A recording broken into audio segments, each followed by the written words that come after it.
First of all, I want to take a second here and thank Mr. Six Sniper, Corey, AKC Murda. Just having a chance to sit down and talk a little bit about your career, and you've kind of had a chance to go through the whole process really. You know, as a strength conditioning coach and working with you over the years, it's been awesome to see that journey, and you accomplished so many things along the way. So again, just thought it'd be a good opportunity here to talk to you a little bit and you know, share some gems with some of the younger athletes that are, you know, have big visions and dreams of trying to achieve a lot of things, and drop some of your knowledge. Yeah, for sure. You can share with some of the young athletes out there. Yeah, no, I appreciate you having me, obviously, and basically, yeah, like I've been coming here for, we were just talking about almost a decade now. It's been a great time. It's been a really big journey this whole way, but basically, I'm coming off my first year playing pro overseas in Spain and England. Just participated in the CEBL Summer Series with the Guelph Nighthawks. That was a good experience. A lot of great players, a lot of great Canadian players that I got to play alongside, and it's always nice to play in Canada again too. That was the first time in a while, but yeah, just going from that, it's been like I said, it's been like a really, really long journey, just from obviously starting in high school to college, and then getting to this point. I think back and like talking to you last summer before, like getting on this first journey, like going to Spain and stuff. And it's just kind of crazy, like keeping everything in perspective, because like we've taken so many like different steps throughout like my years of being here. I feel like when I first got here, I remember like writing down on a sheet of paper my first goals and stuff, like literally writing down playing for the national team, playing Division I basketball, being a pro one day, and like just constantly being able to check those things off over the years has been really fulfilling, and it's been great to kind of just be able to do that with you alongside. So yeah, no, I think I think that's huge, because you know, you touched on a lot of things there that it's not by accident. Obviously, you're an extremely talented young man. You have a good work ethic. You know, you come from a basketball background. You know, and I know both your parents, you know, pretty well, and pushed you, challenged you, taught you a lot. But there's something there to be said about you being able to take those tools that you've been, you know, given or provided, and then there has to be something within, obviously, and that's something, you know, as a coach, to stand back and see, working with you in your off seasons, to get to see that, you know, you're one of those athletes that, you know, have never had to like push you, you know, you've always answered the bell on that. So yeah, we'll go through a little bit of that journey here and touch on some of those different times of your life. But as a pro, and you know, you said that there, you know, it's been a while since you had the opportunity to play back in Canada, which is, I think, an amazing thing to see, being you know, a Canadian athlete and coming from Ottawa.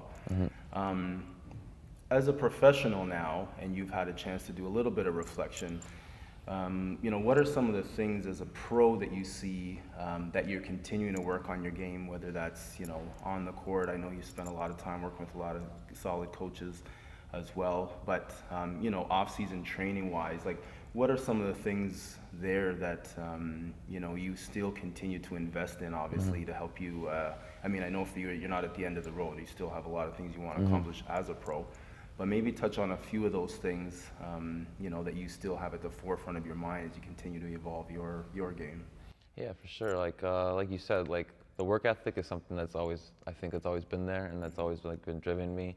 Like you said, coming from a basketball family has really helped me as well. But I feel like it's like the little things. Like the people don't think about it that much, but it's honestly just like the little things. It's showing up every day. It's showing up when like you're not feeling well. It's showing up when stuff might be going on right in your life.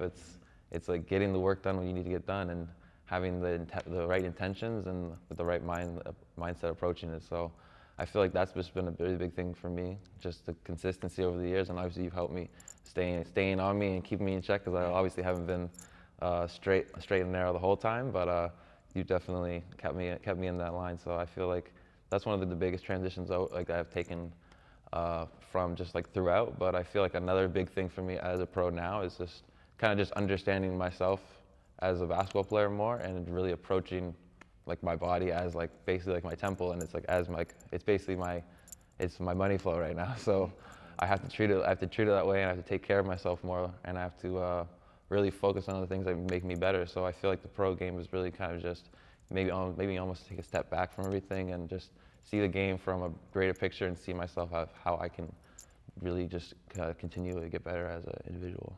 Nice. Now, touching on that a little bit, obviously, you've done the path here from high school, university, and on to pro. And let's touch a little bit more, one more area as a pro. At that level now, and you're seeing it because you're in it, and I know these are things we talked about over the years. Maybe one or two things that you notice now at the pro level. What do you find the biggest differences from the college game, and we'll touch on that, but from the college, the university game to the pro game, what are maybe one or two the biggest differences you notice now?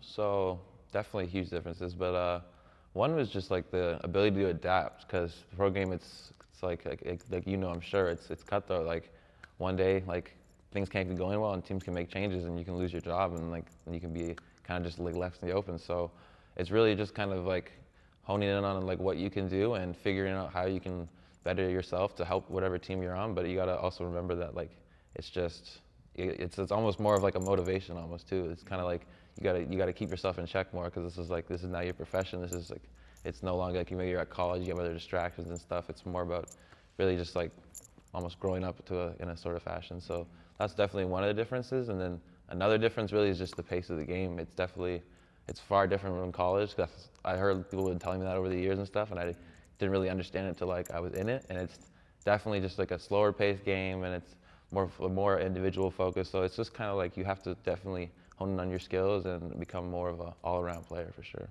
Nice.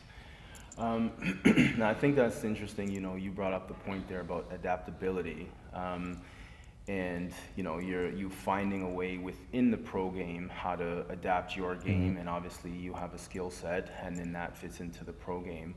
Let's talk a little bit about your adaptability from high school transitioning into university. You went down to Harvard University. Corey Johnson from Ottawa headed down to Boston, Harvard University. Yeah. What was that like in terms of your adaptability? Again, taking another big step up there. Coming out of high school, so like it's tough. So like basically, I was in a position my senior year. I didn't have any over the board like states offers. So it was like at a point in spring I was talking to you and stuff. I was considering a lot of schools like in Ottawa. I was considering a lot of schools in Canada, and I was kind of just like the way I felt like I had to go. But honestly, I just kept that faith, kept that work ethic, and you never know when your opportunity is going to arise. And I got lucky, and really anybody can get lucky, but I got lucky because I got seen at a All-Star game, the North Pole Hoops All-Star game in Toronto, and I was allowed to play on the Northern Kings after that, and they granted me a great opportunity to be seen by coaches in a couple of AAU tournaments, and I luckily got my chance and got that one coach saw me, and then after that it's history. So basically it's just always consistently believe in yourself, because you never know when things can change, situation can change in like a blink of an eye. It takes one pair of eyes, one text, one video, anything like that for your situation to completely change for you. So always just stay ready so you don't have to get ready.